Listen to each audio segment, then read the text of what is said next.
These celebrities decided to set their phasers to stun as they entered the final frontier.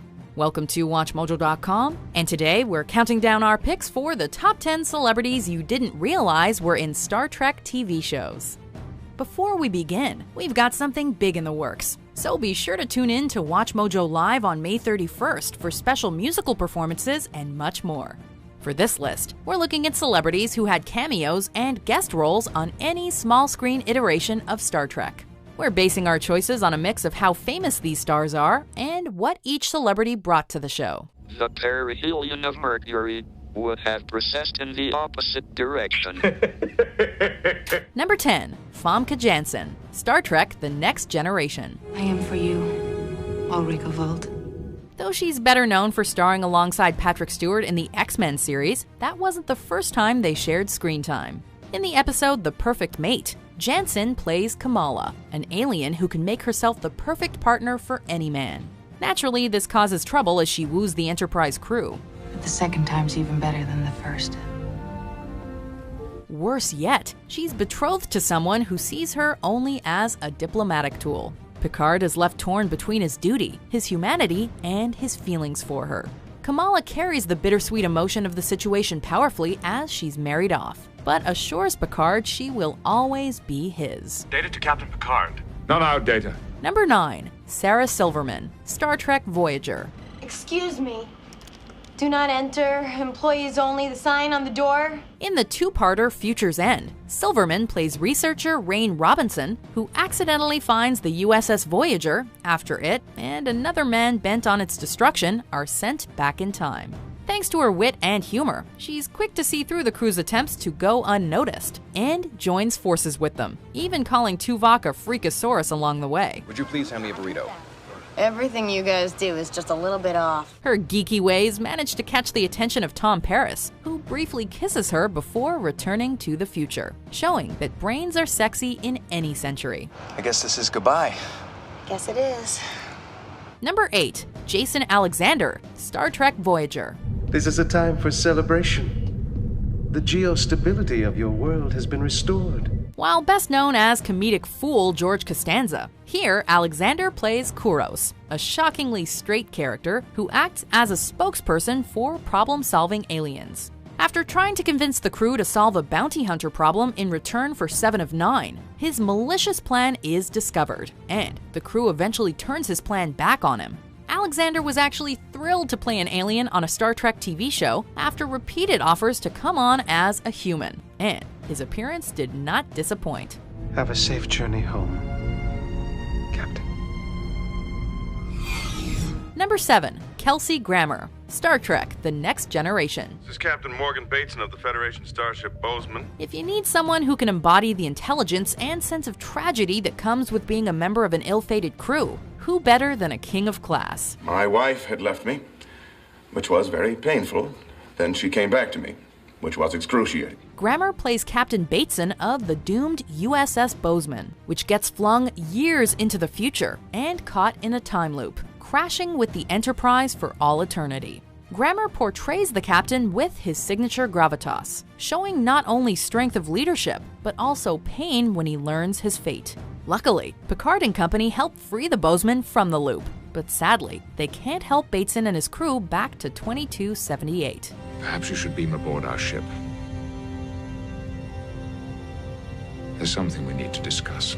Number 6. Seth MacFarlane, Star Trek Enterprise. I ran a pressure test. Tell it to the man lying in sick bay. The first time MacFarlane was on Star Trek, he worked on the Enterprise as an engineer, fixing it after a near-fatal battle, all while getting reprimanded by his boss. In the Season 4 episode Affliction, he finally got a name, Stuart Rivers.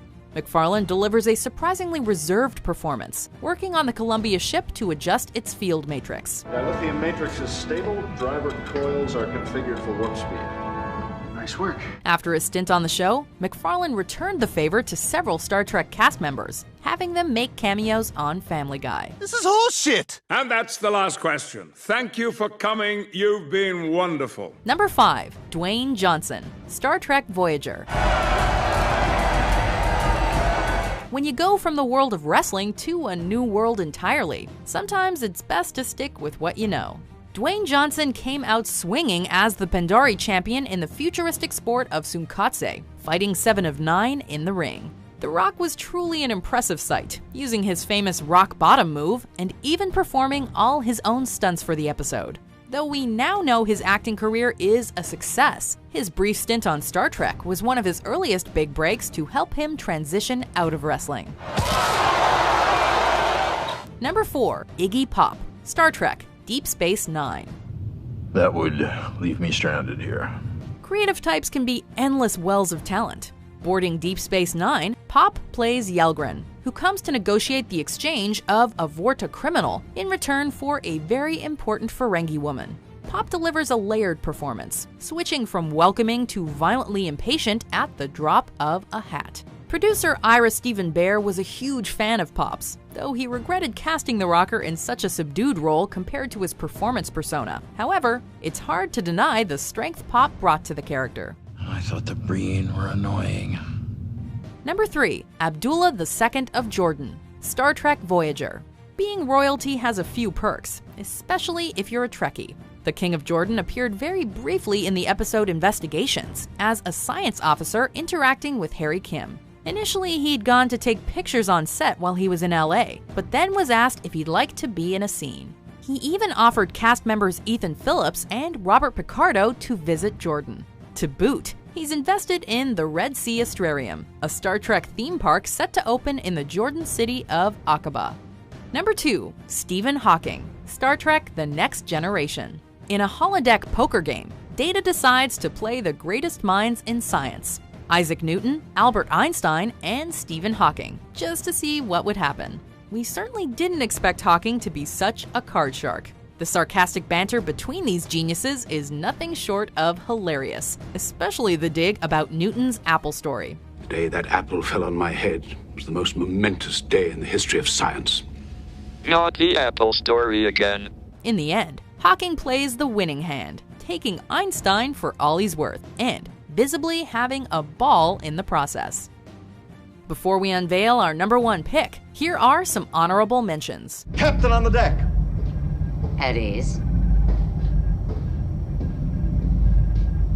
Junction room 16. Over there, Captain. Excuse us, miss. We didn't mean to trespass. It's cold outside. A lie is a very poor way to say hello. It isn't that cold. Phase distortion is dropping. The next transport window opens in 42 seconds. How long will we have, Lieutenant? 36 minutes, sir. Number 1. Mick Fleetwood, Star Trek The Next Generation. The right guest might disappear into a role so much that you wouldn't even recognize them. But layers of makeup don't hurt either. When rock legend Mick Fleetwood stepped onto the Enterprise, you may not have even realized he was there. Fleetwood played an Antetan dignitary, part of a delegation on their way to a conference, with barrels of food in tow. Fleetwood was such a massive fan of the show that he even agreed to shave his beard. All he wanted was to be beamed onto the Enterprise. Welcome. I'm Jean-Luc Picard, Captain of the Enterprise. Do you agree with our picks? Check out these other great clips from WatchMojo and subscribe for new videos every day.